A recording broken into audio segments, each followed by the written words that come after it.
bây giờ tôi anh chấp rồi khơi gọi cha cho hậu rồi xé cái cho sao nó cho cô thôi nào khơi có tôi rồi tôi tao hả khơi của nó tôi cái gì tôi tao liền dạ cái plon đồ nó hiện tôi tao cái bảo hiểm tao xí cho nó mà bé chín đi bài đòn chuyện về nữa nó chỉ bé luôn chuyện free đó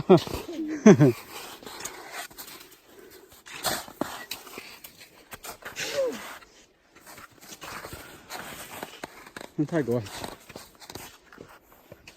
cầu ha có thịt số đó nó có thịt thì thế giờ nó bán nó có cho thấy lúa ra ô tí đó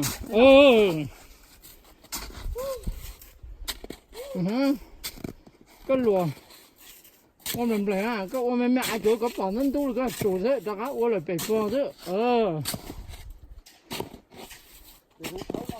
chà ô cái gì đó hết tiêu anh vậy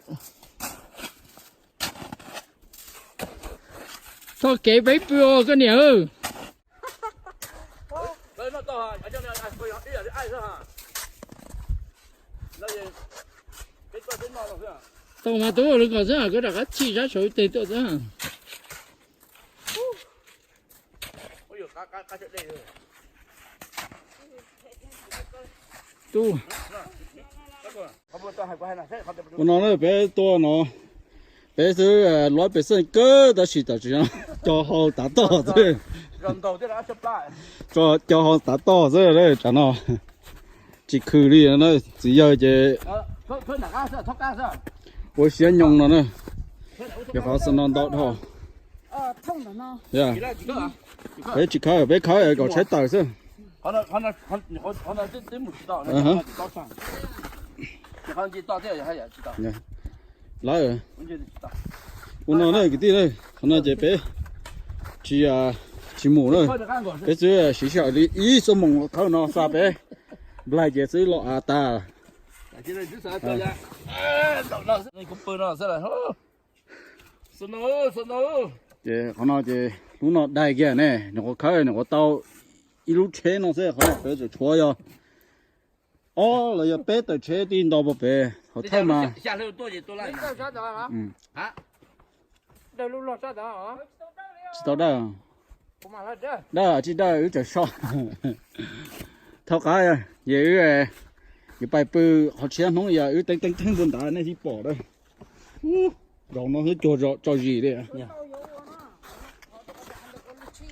yeah đấy như vậy xong rồi ra chứ tao yeah à cái bé mu sao họ chia sư là họ nói bé sai tên đó họ nói cái bé lái nó nhông nữa thì sẽ chỉ bài nữa sao nó tao thôi bé mà nhưng một chơi bự chúng tôi cái đó gì bây giờ tôi thở tập bé rồi sao mong nó mu coi nó thôi cứ đây thế này chỗ cái tia nhỏ đó sáng sớm phổ này cái kinh khởi sầm mỏ thế này tôi nó biết khơi sao tôi nó biết khởi sao bé gì lỡ đi nó nữa nè cứ thế nó dưới đây nó thế này để chạm một to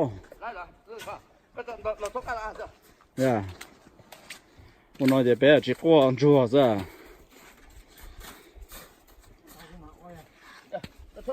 thoát ra ra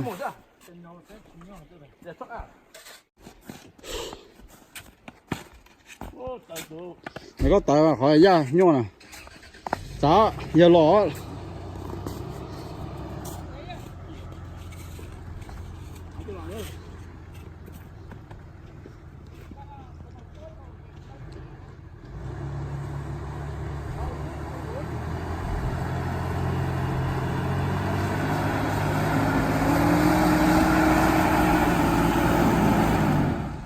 thoát ra rồi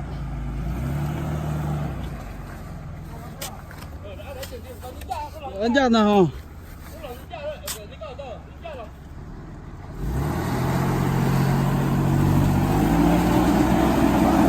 thoát ra rồi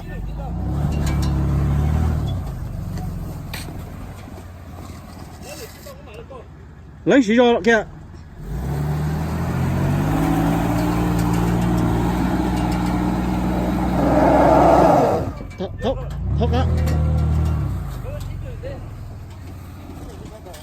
Đi có vậy thôi à.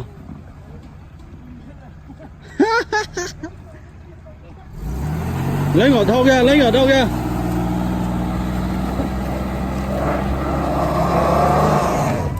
Bê cả.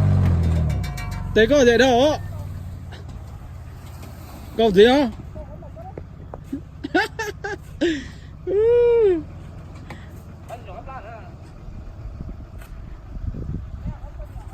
Khởi mê cho nó. Coi lại cả. Thấy chưa hả?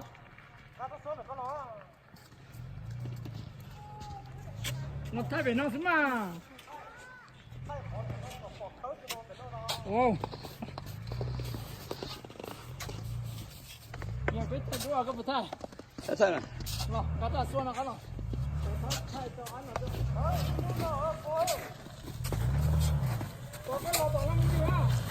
Dạ. Thế nên bỏ. Có chuối không? Nó mua rồi.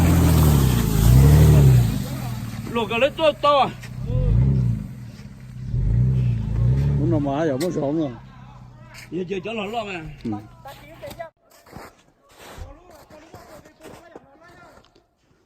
Giờ phải tôi dần đã à?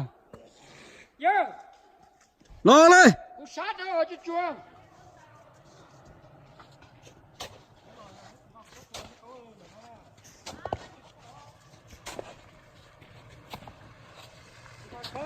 Chỉ có na muốn rồi có chơi đúng rồi phải thấy cho bé. Đúng rồi, phò biểu thế đúng rồi.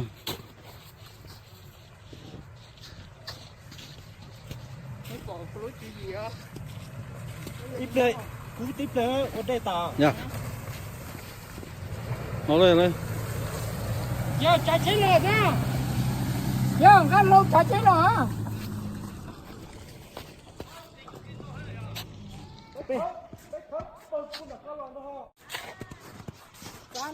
Nó là luôn nào luôn thủ biểu thế này.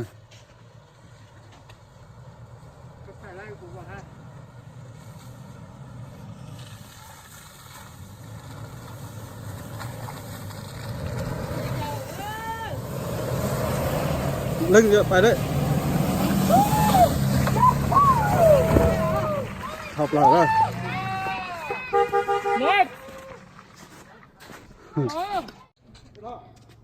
Mà nó giờ đã lâu giờ trả đã lâu lúc rồi.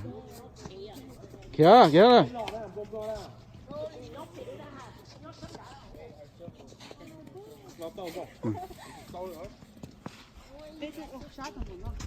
Lo.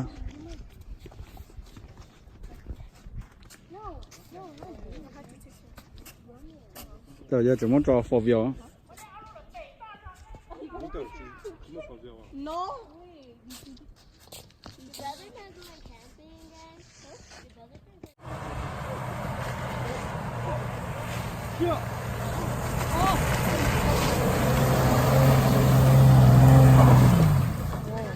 Học lại kìa đó hả nó nói bé tua lãnh trình thao nó bé cái khơi vậy sau của lúc lãnh gì học lại mà nó đã lâu chuyện trả đã lâu lúc lo xe bật thao đó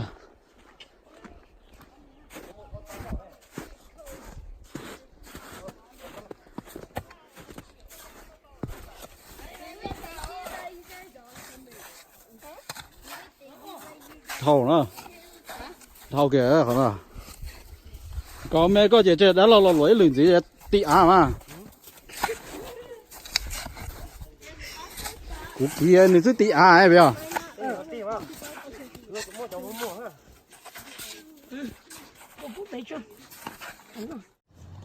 xì rất kén hết chả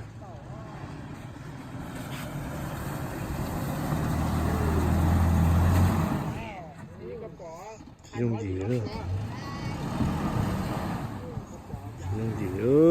dùng gì nữa đây thì ok thao cá dùng lợn thau đó